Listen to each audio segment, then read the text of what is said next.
Hey everyone, this is Philipp, and this is the best of the week for the Everyday Fighter podcast.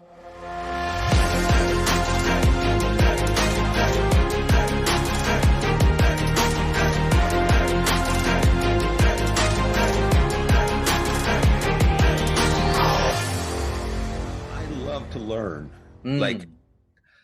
So that's why I can't just get on, I can't just go jog.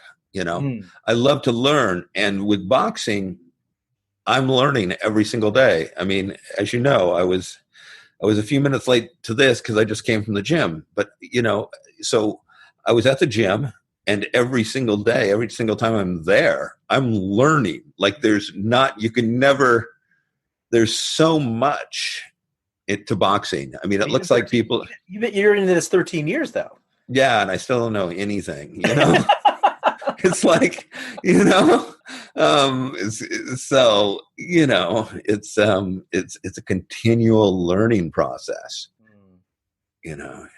so you got to be okay with that. I guess that's the thing. Cause like some people will hear that like 13 years, he still feels like he's no good at it. Like he still has stuff to learn. And whereas like, so if they, they might take that as like, well, gosh, I'm not even going to try it. But then there are others that hear that and be like, wow, that means that there's no ending to it, even after 13 years or whatever. There's always room for growth, right?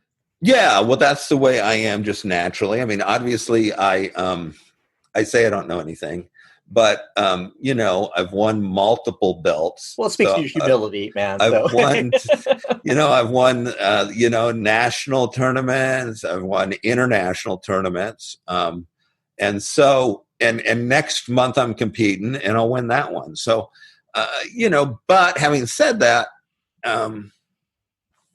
we'll come home and there'll be tons to work on because I screwed something up. And, because here's the thing with boxing, the coolest part is that, well, first off, a lot of my friends think it's all about violence, but it's not about violence in any way. It's all about strategy, because you have a person in front of you and you don't know what they're going to do. You don't know how they're going to act. You don't know how they're going to react. So it's like this, it's just kind of like it's just like the ultimate game to me because it's so simple. Basically, it's one guy or girl against one guy or girl. There's nothing else. There's no team. There's no ball. There's nothing, right? It's just, hey, are my skills better than your skills? That's all there is, So it's just very clean in my head. And I like things that are very simple. And while it's simple, it's absolutely not easy. And it's very complex. The next thing that really helped me was actually taking that same concept and applying it to me. So actually getting a different perspective for me, where the camera is floating around me. And the way that I did that was actually, I just started videotaping my sparring sessions. So whereas, in some fight footage, you're focused solely on your opponent, getting the perspective on them. But in this case, I was keen on getting some perspective on myself. Now, one of the things that it requires, though, if you're going to do this, I had to learn this, was developing a degree of objectivity, right? Meaning that whatever I saw, don't take it personally. Now, I can apply this to many, many, many things outside of sparring. God, listening to my voice for the first time, recording, seeing myself on camera, like in a school musical, man, it took me a long time before I could actually watch that footage.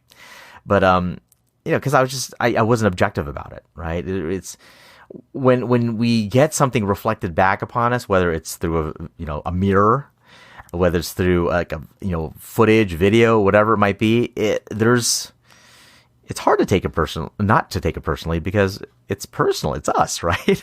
So this objectivity really I had to learn that. I had to hone it. And there's two things that really helped with that, though.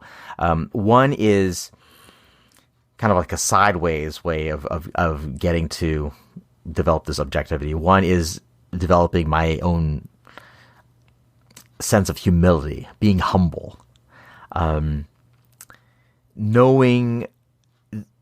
And I guess that was just me asking myself, is there room for improvement? And of course, I already knew that, right? Because I was already videotaping myself. But just making myself aware, or like reminding myself of that, right? Is there room for improvement? If you could just,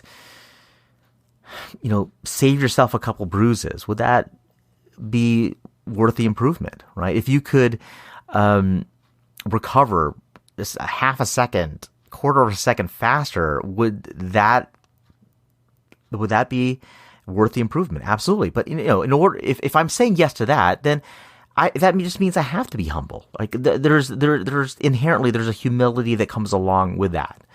So that's one. The second was, and it's kind of on the other side of the coin there, is that I had to learn to be a bit forgiving of myself. I had to learn to give myself some grace, so that if I did when I saw myself acting in a certain way that resulted in bad consequences, mistakes, just, oh my gosh, I can't believe that I let that happen, or I can't believe I missed that opportunity. I had to pull back from that type of emotion by just acknowledging, hey man, you did the best you could in that moment with what you had.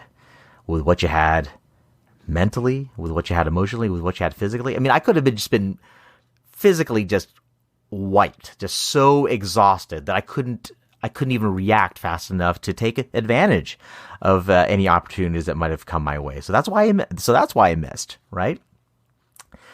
So I had to develop those two things, that bit of humility and that grace, granting myself grace. And that allowed me to get enough objectivity so that I could take this new perspective on myself and use it to improve.